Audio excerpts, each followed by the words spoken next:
প্রাথমিক স্বাস্থ্যসেবা বিনামূল্যে দেওয়ার সুপারিশ করেছে স্বাস্থ্য খাত সংস্কার কমিশন। প্রধান উপদেষ্টার কাছে জমা দেওয়া পূর্ণাঙ্গ প্রতিবেদনে এ প্রস্তাব দেওয়া হয়। এছাড়া বাজেটে স্বাস্থ্য খাতে 15% বরাদ্দ রাখার কথা বলছে কমিশন। এসব সুপারিশ দ্রুত বাস্তবায়নের নির্দেশ দিয়েছেন প্রধান উপদেষ্টা ডক্টর মোহাম্মদ ইউনূস।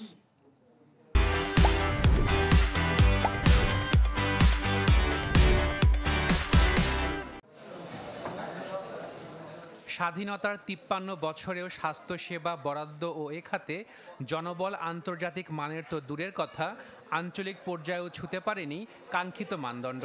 এছাড়া সীমিত সম্পদের মাঝেও স্বাস্থ্য খাতে যা কিছু অর্জন, দুর্নীতি আর ভুলনীতিতে নাজুক রূপ নিয়েছে। তাই অন্যান্য অনেক বিষয়ের পাশাপাশি স্বাস্থ্য খাত সংস্কারের উদ্যোগ নিয়ে কমিশন গঠন করে অন্তর্বর্তী সরকার। ৬ মাস পর পূর্ণাঙ্গ প্রতিবেদন জমা দিল কমিশন। জাতীয় অধ্যাপক একে আজাদ খানের নেতৃত্বে কমিশন সদস্যরা প্রধান উপদেষ্টার কাছে প্রতিবেদন জমা দেন সকালে। প্রতিবেদনের প্রাথমিক স্বাস্থ্যসেবাকে সংবিধানে মৌলিক অধিকার হিসেবে অন্তর্ভুক্ত করে তা বিনামূল্যে দেওয়ার সুপারিশ করা হয়েছে। বাজেটে স্বাস্থ্য খাতে 15% বরাদ্দ করা ও স্বাস্থ্য কমিশন গঠনের সুপারিশ সহ এ খাতের প্রয়োজনীয় আইন প্রণয়ন সংশোধনের তাগিদ দিয়েছে কমিশন। এছাড়া বিদ্যমান স্বাস্থ্য ক্যাডার পুনর্গঠন করে স্বায়ত্তশাসিত হেলথ সার্ভিস গঠনের সুপারিশ করা হয়েছে। আমরা বলেছি যে প্রাইমারি হেলথ কেয়ার সেটা will be the constitutional obligation for the government and also will be the constitutional right for the population. আমরা বাজেটের একটা বড় অংশ, যে অংশটা আমরা বৃদ্ধিও করতে বলছি, কিন্তু যে অংশটা আছে সেখান থেকেও জোর দিয়ে এটাকে বাধ্যতা করে দেওয়া।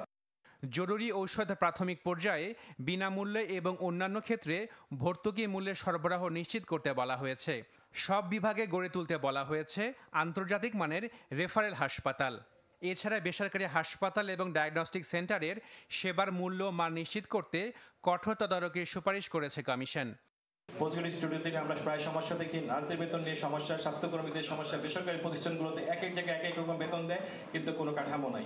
যে কোনো একটা স্ট্যান্ডার্ড কাঠামোকে ফলো করার জন্য আমরা সুপারিশ করেছি। স্বাস্থ্য খাত সংস্কার কমিশনের করার সুপারিশ বাস্তবায়ন করতে 2 বছর সময় লাগবে বলে মত দেন কমিশন সদস্যরা। আশিকুন প্রিন্স, চ্যানেল 24, ঢাকা।